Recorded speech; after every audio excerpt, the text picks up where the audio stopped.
Corona से जंग जीत कर लौटे दिल्ली के स्वास्थ्य मंत्री सीएम अशोक गहलोत ने साधा पायलट पर निशाना।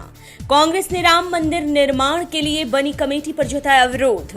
विकास दुबे एनकाउंटर को लेकर 22 जुलाई को सुप्रीम कोर्ट में बड़ा फैसला।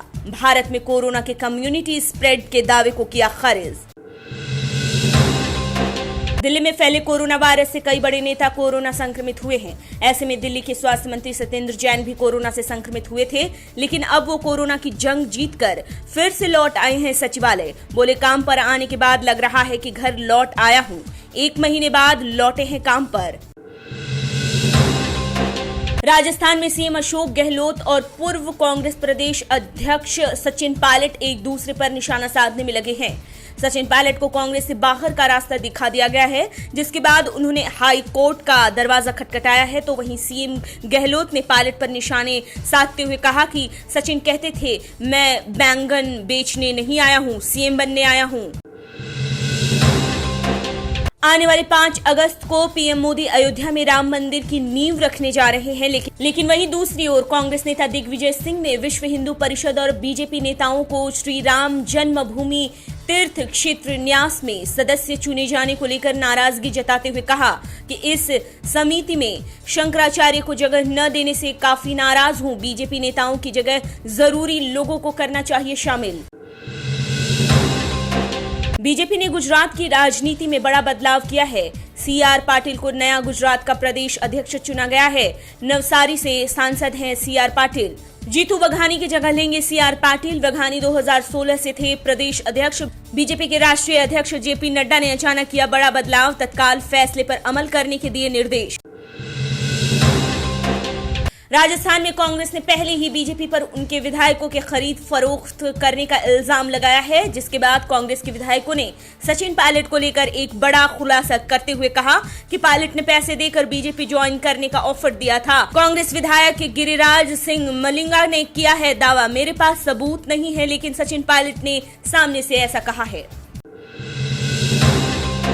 बाबरी मस्जिद के ढहाने के मामले में शामिल बीजेपी नेता उमा भारती पर अब भी मामला चल रहा है, लेकिन राम जन्मभूमि पर फैसला आने के बाद अब 5 अगस्त को आखिरकार राम मंदिर की नींव रखी जा रही है। ऐसे में उज्जैन पहुंची उमा भारती ने कहा कि राम मंदिर के बनने से महाकाल भी खुश होंगे, क्योंकि भगवान शिव के सबसे प्रिय भगवान विष्णु थे। राम मंदिर की लड़ाई 500 साल पुरानी थी, हमने तो केवल अंतिम युद्ध किया था।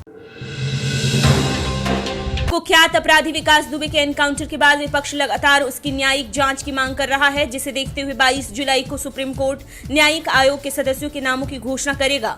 जांच के दायरे को व्यापक रखने के दिए संकेत। बता दें, इस जांच के लिए पहले ही यूपी सरकार ने आयोग का गठन किया है, जिसमें फिलहाल इलाहाबाद हाई कोर्ट के पूर्व जज जस्टिस शशिकांत अग्रवाल ही शामिल हैं।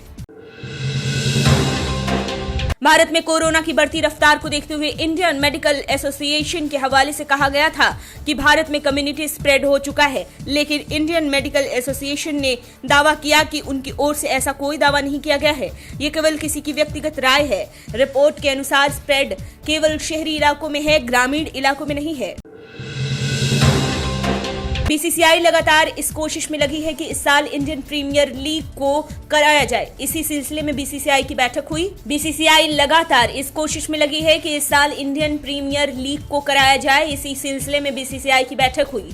सूत्रों की माने तो आईपीएल 26 सितंबर से 8 नवंबर के बीच कराने के पूरे चांसेस हैं, लेकिन इन तारीखों से ब्रॉडकास्टर खुश नहीं है। वो इन तारीखों में चाहते हैं बदलाव। दिवाली के सप्ताह होने के कारण ब्रॉडकास्टर नहीं चाहता है आईपीएल इन तारीखों में हो। कोरोना वायरस के कारण कार की बिक्री में कमी आई थी, लेकिन अनलॉक के शुरू होने के बाद फिर से कारों की बिक्री में तेजी आई है, जिसे देखते हुए अब कंपनियों में काम कर रहे कर्मचारियों के लिए आई बड़ी खबर। कंपनियों ने बढ़ाए कर्मचारियों के वेतन। मारुति सुजुकी देगी अपने कर्मचारियों को जल्द ही इंसेंटिव और बोनस।